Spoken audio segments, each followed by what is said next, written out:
Ladies and gentlemen, for those of you who have joined us right now, let me welcome you all to the E-Literature Fest 2020, brought to you by Pentaomnia in association with Champ Readers Association.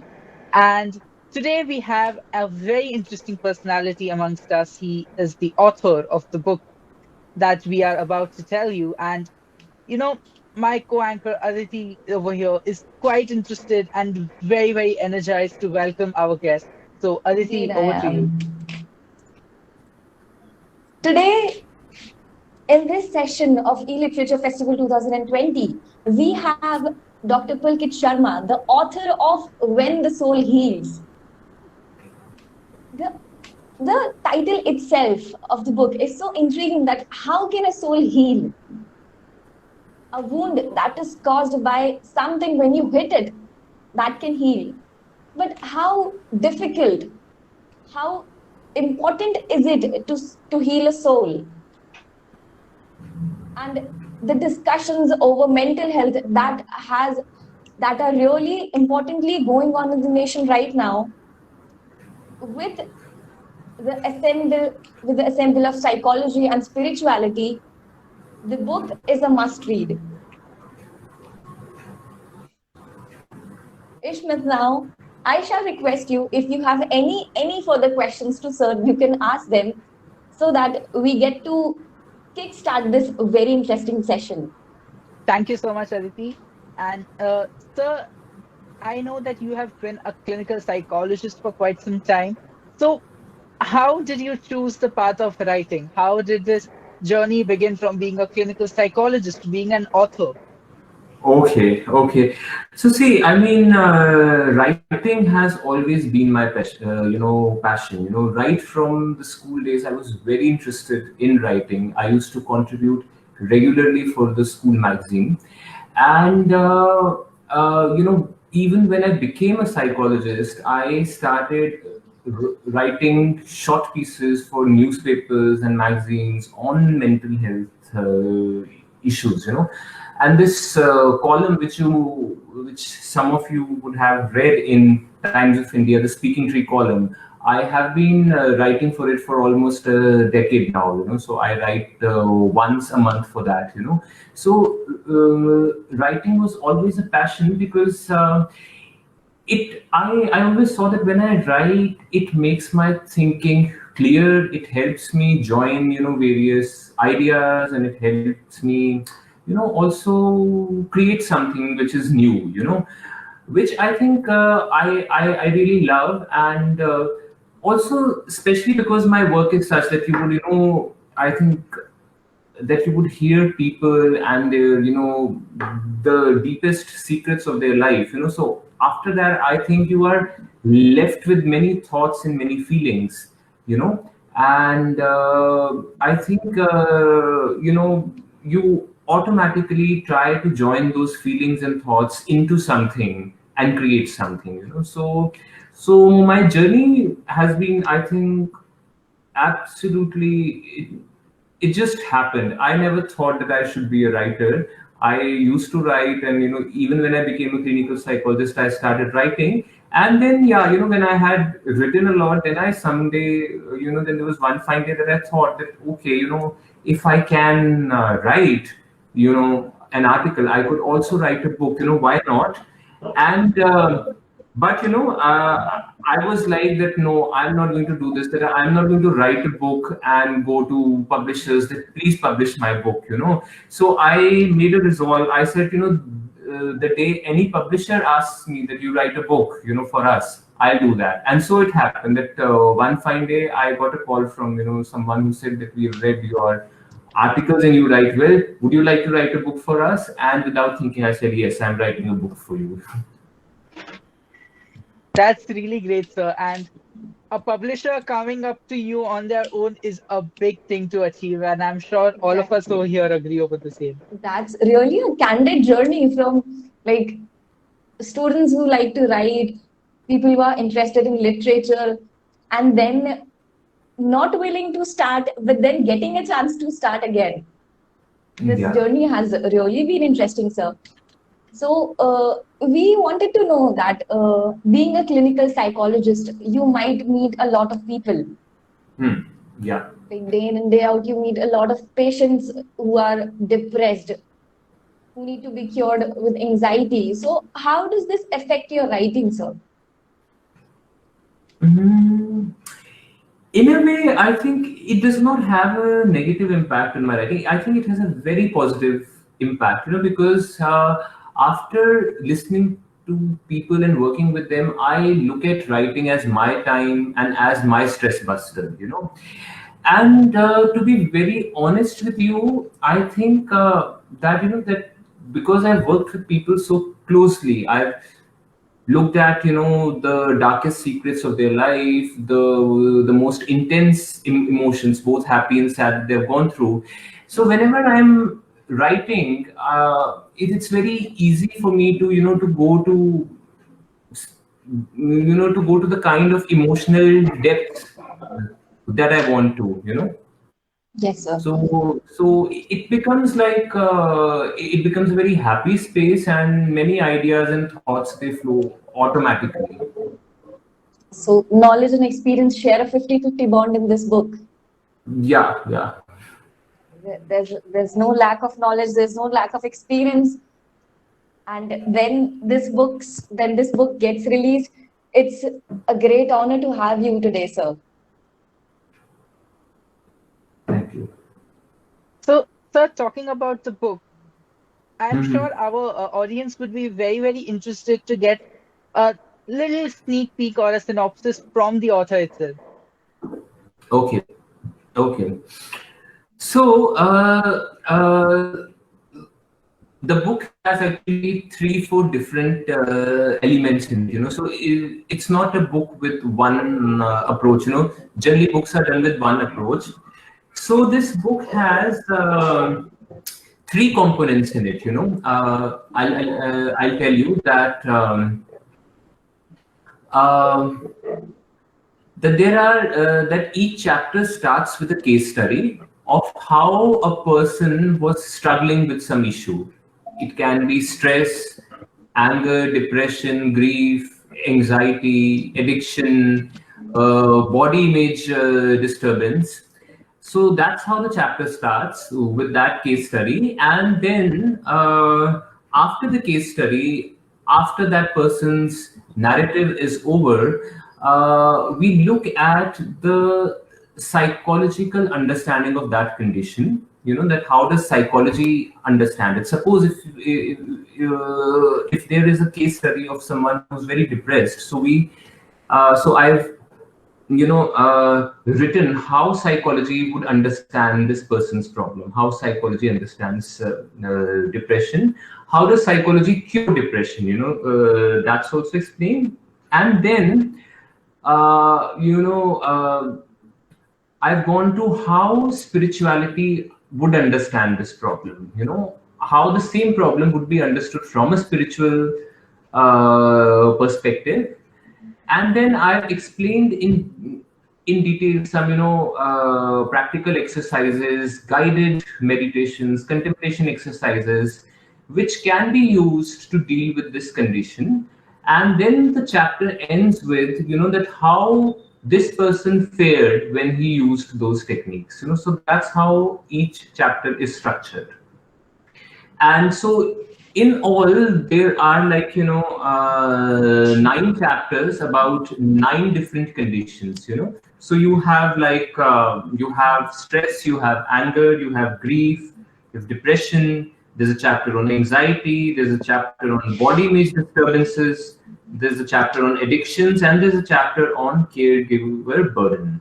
And also because as I said, that the concept of spirituality is so vast. So this book has taken an approach to spirituality which is very integrated, broad, which transcends the boundaries of religion and spiritual perspectives. So you'd, get to see spiritual perspectives from Hinduism, from Christianity, Buddhism, Jainism, Sikhism, Chinese Taoism, Judaism, Zoroastrianism, Islam, and Baha'i faith, all in this book.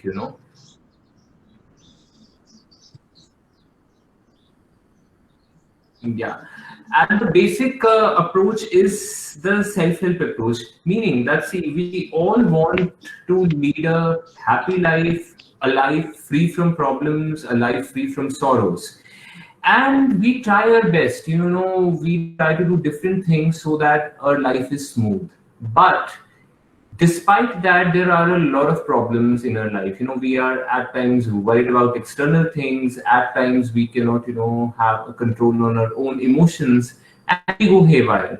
So the book basically talks about how this can be fixed, through a spiritual psychological approach. Yeah. Okay, sir.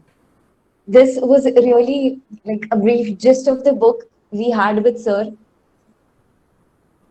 and we'll be very interested like to know like this in general life. We come across a lot of people who are depressed, who are Hmm. stressed, and like even of suicidal tendencies.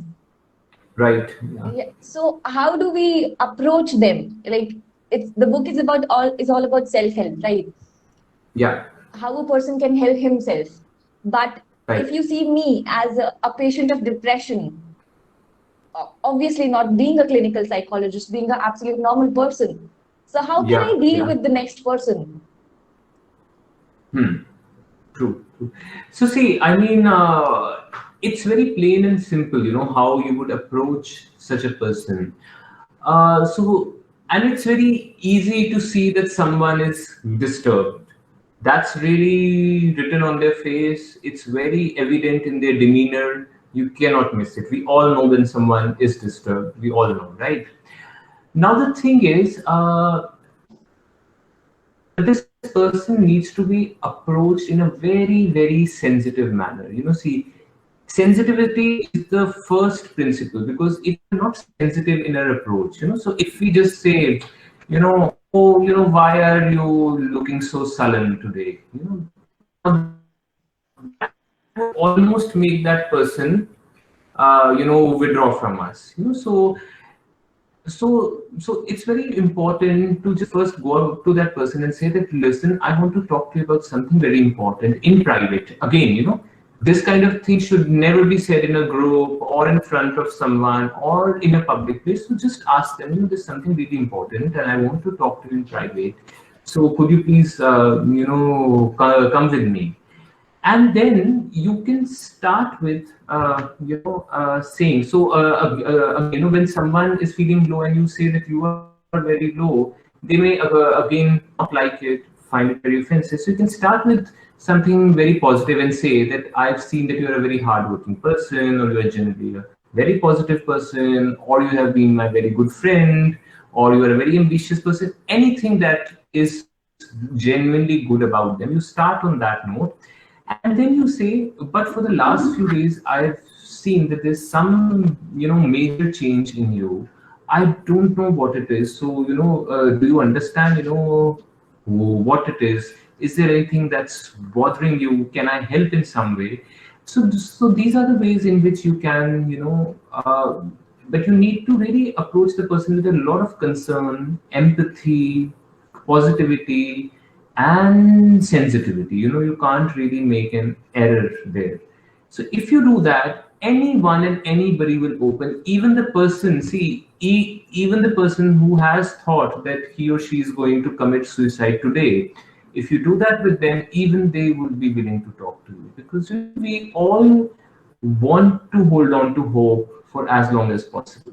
Yes. We all are wired for that. We all have a survival instinct. So, but it depends on how we approach the person. Yes, sir. After all limitations are self-imposed. Right? Of course, yeah, yeah. There are no boundaries. Absolutely, sir. Very rightly said. And it was actually very interesting to know about how we can approach a person, because in our daily life, there are a lot of people who we meet are mentally disturbed, or they have some kind of issues. But it gives a dilemma to us as to how we approach them without scaring them off or making them more anxious. And I'm sure Right. the tips that you have given us are really going to help us a lot. So, sir, talking about mental health and your book, what was the key source or the key inspiration for you naming the book When Your Soul Healed? Okay, so that's that's the thing. See, the key source was this conviction. See, because I have worked with many people and seen even the worst to worst cases. And though we like to think that we are the ones who are doing healing or we are helping the people, and that is true partly. But what I've seen is, so if I work with 20 people, suppose if I work with 20 people, you know and I'll be doing the same thing with them. Of course, what I know and how I am, I'll be doing the same thing with them. And yet, what I see is that some would do really very well, and some would not do so well. And even some very disturbed ones, and I've seen such cases whom people who would have said that they are completely hopeless. They will be hopeless throughout life. People who have been labeled so. What I saw is that if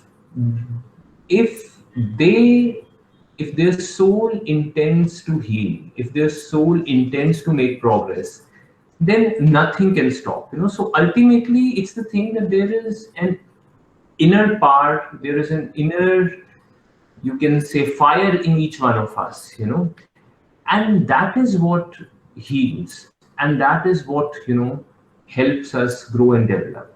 So the title When the Soul Heals means that when the soul heals you, or when the soul decides to heal, or when the soul decides to grow and progress, and when the soul decides that, then it simply happens. Then nothing can stop it. Yes, sir. So Absolutely. ultimately, the soul will fight till the last gasp it can take. Right. Yeah. Okay. And we also wanted to know, we also are keen about, like, how do we overcome a psychological disorder? As the book suggests, it talks about how to overcome a psychological disorder, and like there are ways to self improvement, even practical exercises. Right. And as Yeah. we discussed about the case studies, you said there are 9 chapters and 9 different case studies. Yes. Yeah. Yes, sir. Which one of them is your favorite? Like, you like dealing with it? So see, that's very difficult to say, but since I'm talking to an audience that's full of students and teachers today, so I remember this case, which is of a student, and I'm sure that that will strike a chord with most of you. Yes, sir. Kindly go on.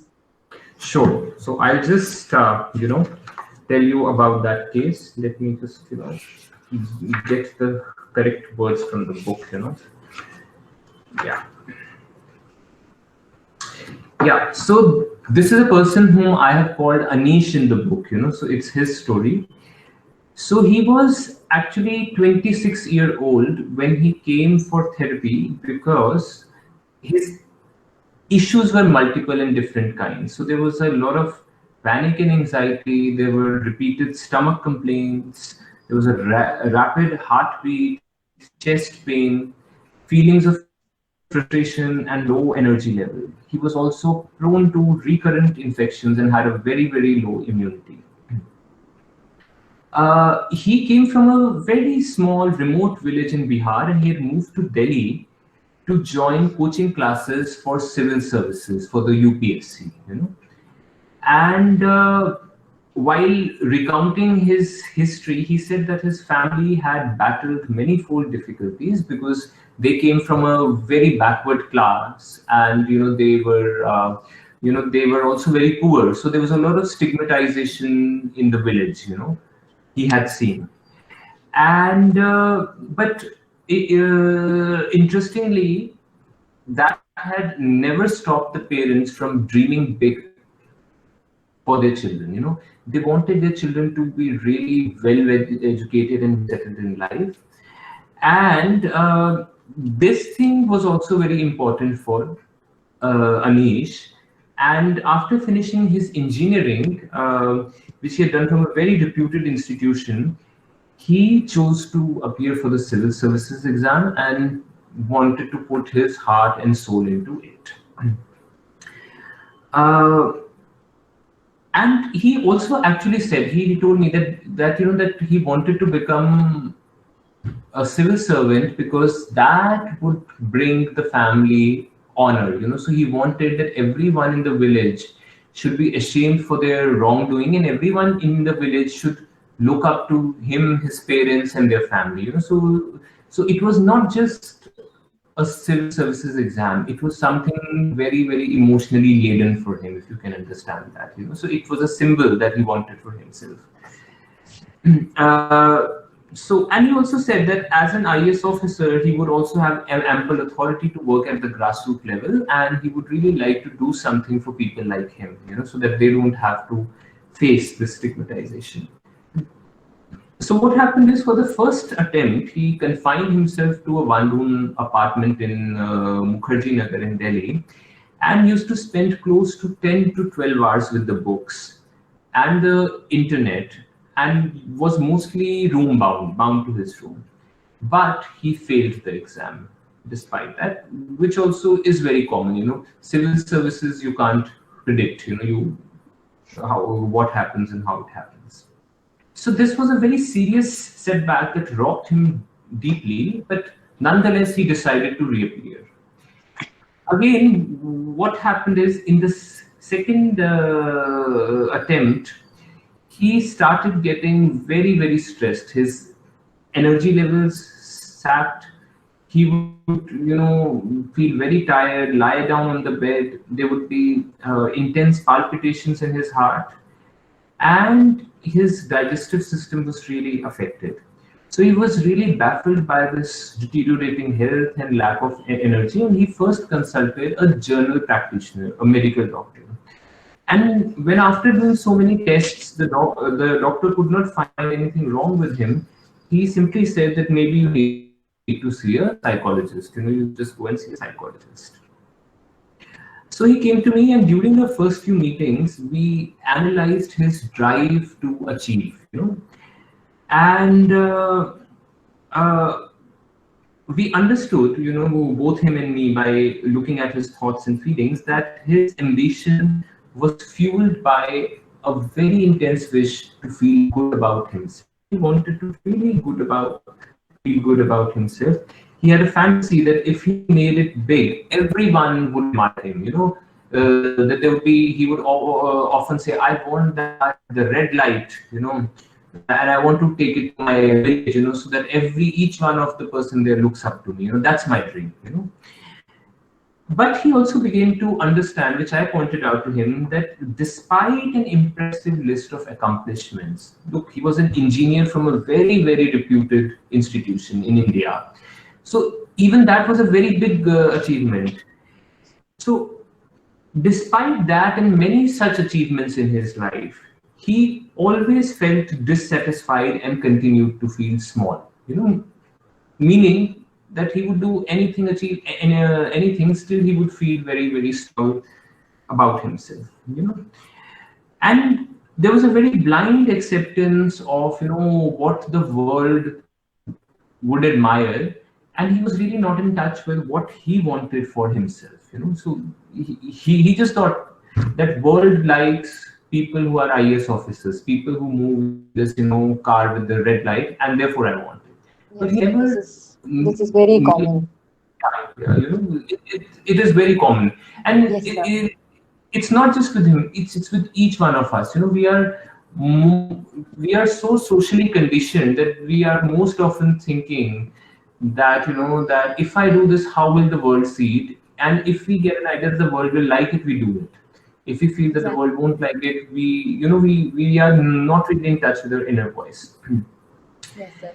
So when he became aware of it, he made a resolve to stop getting influenced by external notions and figuring out his true self.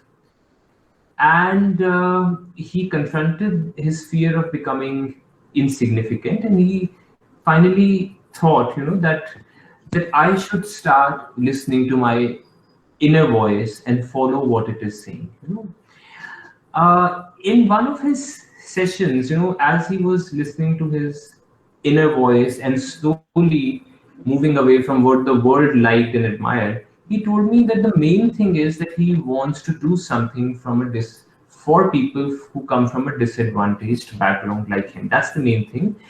And he also said, but he said, but I can do that, by any other way also. I don't need to be an IAS officer for that. Why am I wasting my time here then, in just, sitting in one room and studying, wasting my engineering degree, why am I not doing anything?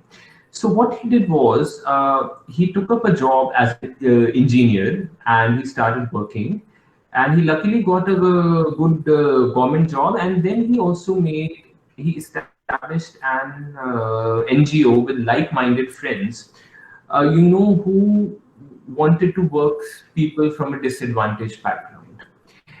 And although this NGO ran into many hurdles in the beginning, he kept calm and he kept on trying. And he was now very happy that, this is what I want to do, and this is what I'm doing.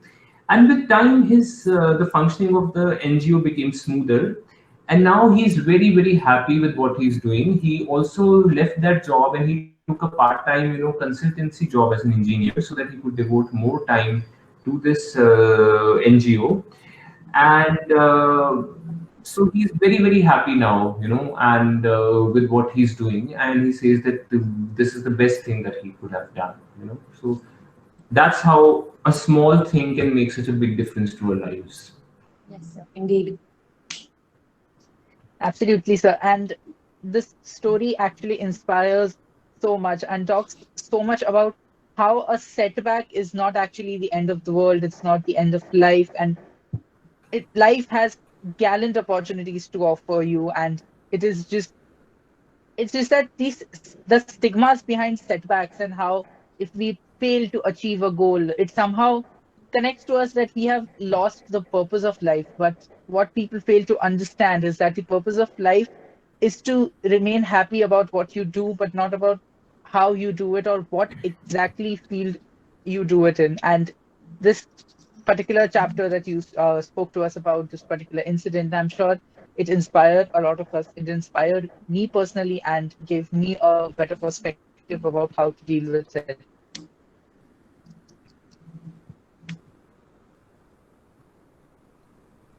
Okay, so as we can, So, when we Googled about the book, When the Soul Heals, the reviews were amazing. Like, people are comparing the book to meditation, and meditation itself requires a lot of practice, a lot of dedication. People can, yes, sir. People can really reflect the importance of meditation in the book, and then they call it a book that can be used to meditate. So how does it feel to have such good reviews on the book and inspire a lot of us? Yeah, so see, basically, I mean, as a writer, it's very exciting, because when you get such positive reviews, you feel very deeply honored, you feel very touched, and you also feel very happy, that, yeah, that what.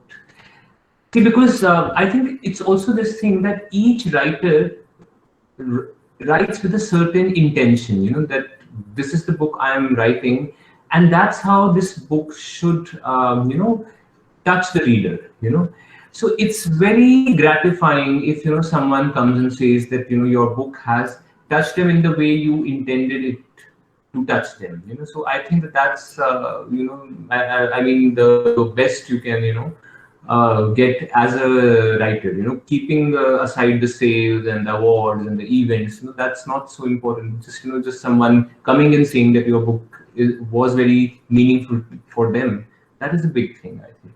Yes. Indeed, spirituality is very close to a person's heart. a person's soul. And that's what the book is doing. It's touching the people's hearts and makes them feel like comfortable, like they have someone to talk to. The case studies make the book more intriguing because, yes, we were really lost in listening to the story of one of the patients you told us. So the book is a big success, sir, and we Thank you. congratulate you for it. Thank you so much. Yes. Absolutely, sir.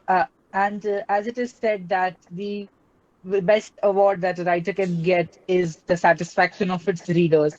And I believe you have truly achieved that, and your work actually speaks for itself. So it is really an honor for us to have you today, and we extend a warm, warm gratitude to you for joining us. And so, sir, what are the future plans regarding your writing career? Do we have another book in the pipeline? Okay, so see, I'll again share this thing with you that when I was writing this, book, because it was so intense, and after I written it, there was a phase where I felt that I've written whatever I wanted to write, and this is now going to be, the thing, and I'm going to, you know, and I remember, so one of my friends who's a writer, I told him, I said, look, so after this book, because it involves so much research also, I'm feeling so drained out, and I feel that this is the best I could do, and I don't think I can, write, anything more, anything better after it.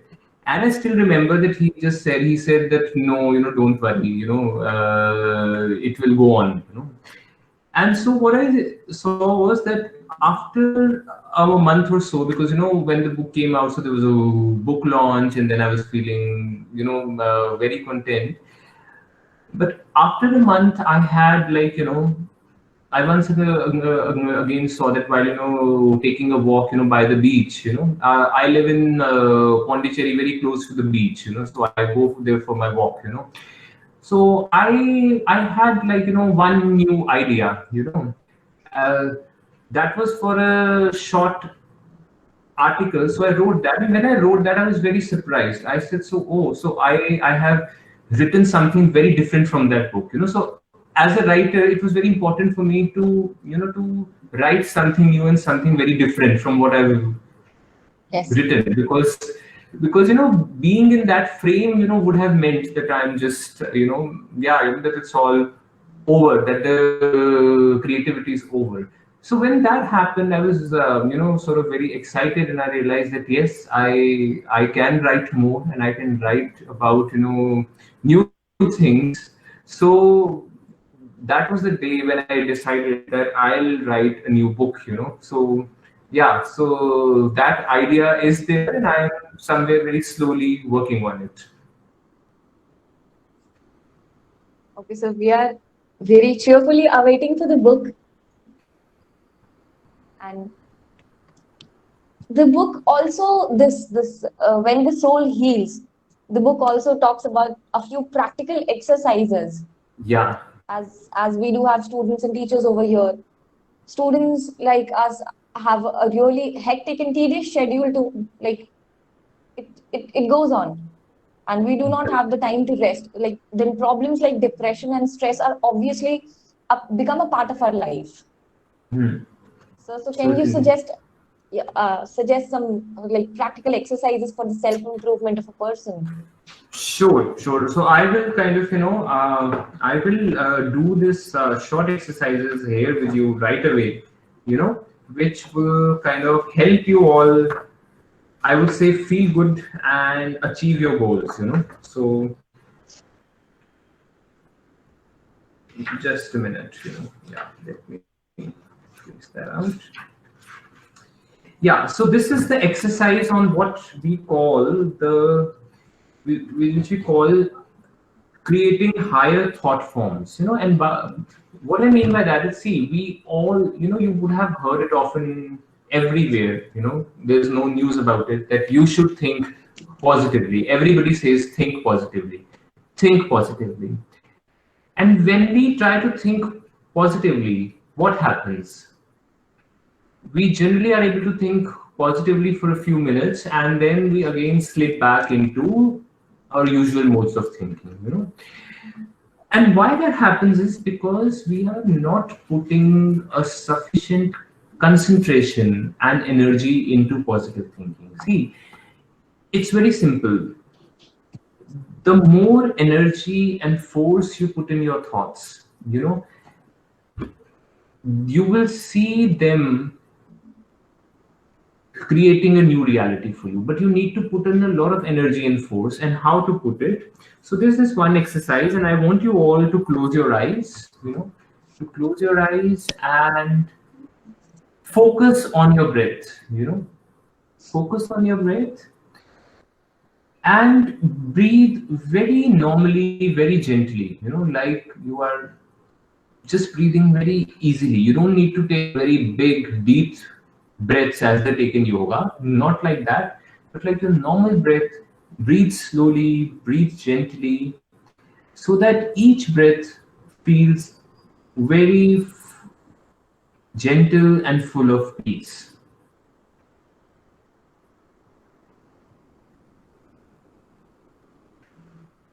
And now, as you are feeling somewhat peaceful, choose any positive thought that you wish to nurture.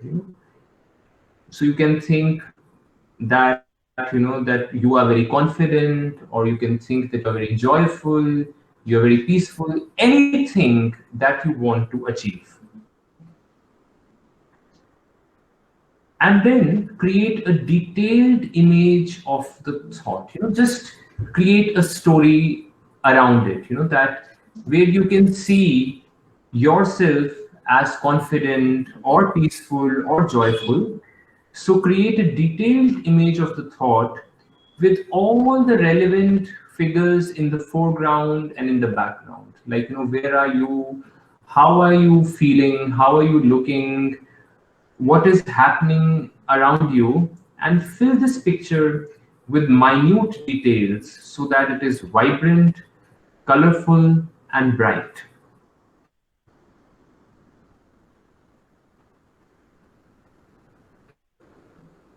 So now you can see this new reality with your eyes closed, the reality of your future, how you want to be in future, the change that you want to bring in yourself. Try to see it as clearly in as detailed manner as possible. And once you can see that, you can also add voices, music, and sound to this picture to make it more real. So try to imagine how you are speaking in this new state, how other people are speaking to you in this new state. What is happening around you. Try to imagine those scenes, those voices. And finally, add to this picture the emotions you want to feel in this situation, in this new reality. So are you feeling joy? Are you feeling peace? Whatever emotions that you want to feel, you put in this story. And once you do that, allow your mind and your body to experience these feelings in their full intensity. Make it like an impactful movie in which you are acting, a movie with a different reality, with a new reality, with a better future. And enjoy this whole experience.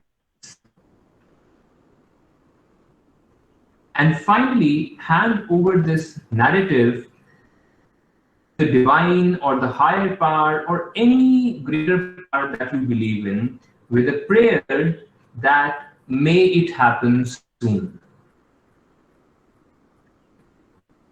So that was one exercise. And if we do this every day, you will slowly see small positive changes happening in your life. And then you'll see that what you have imagined, you will be able to achieve that someday in the future. But we need to just do it every day, very gently, in a very committed manner. And with patience, of course, because many times people say that I've done it for a week, nothing has changed. So it's not like that. But you have to be very patient. You have to go on doing it. Thank you so much for such a wonderful exercise. So it actually listening to it and trying to do it, it actually fills a lot of positivity within. And I'm sure Aditi, you too agree with this. Exactly, I do agree with this. I was like, what do we call it? I was so immersed in the exercise, like listening to it was itself something filling myself with positivity.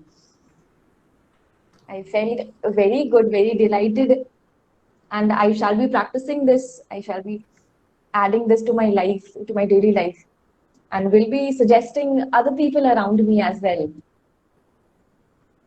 Great. Absolutely. And do let me know how you find it, when you practice it for some time. Sure, sir. And If, Aditi, yeah.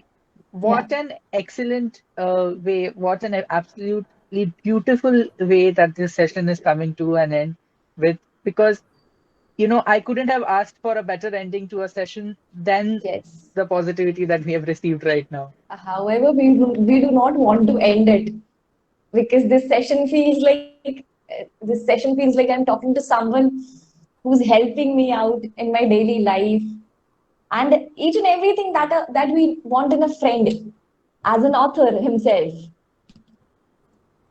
Absolutely. It actually feels like we have connected with someone who understands and who knows how to contemplate our problems and give it a proper guideline. Thank you so much, sir. You have really been an inspiration to all of us for today's session. And with the end of session, I would like to announce our sponsors for the event for today.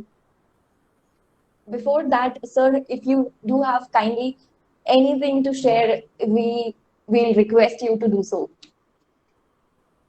No, I thoroughly enjoyed, being a part of this session, and I think we had a very meaningful and deep discussion. And I would also like to thank, the head division of the student welfare, Dr. Saurabh Lakhanpal, and Assistant Dean Student Organization Cell, Mr. Nitin Bhardwaj. And apart from this, I'd also like to thank Lovely Professional University for providing such an amazing platform, for both the writers and for the readers and students to come together, along with the student organization Pentaomnia, and last but not the least, Champ Readers Association for making this possible. Thank you so much, sir. The teams who sponsored this event were the title sponsors were Mulakat, the Indian video conferencing app. The radio partners were Red FM, media partners, Readers Tale, and publishing partners were Leading Trails. We'd like to thank all of them for making this session possible and making us reach to Sir to have this very wonderful session. Like, this was a spiritual call, really. Absolutely, sir. Thank you so much for joining us and, you know, filling us up with such positive energy and, enlightening our souls, as your book rightly says. Great. Thank you. Okay, thank you so much, sir, for this wonderful session.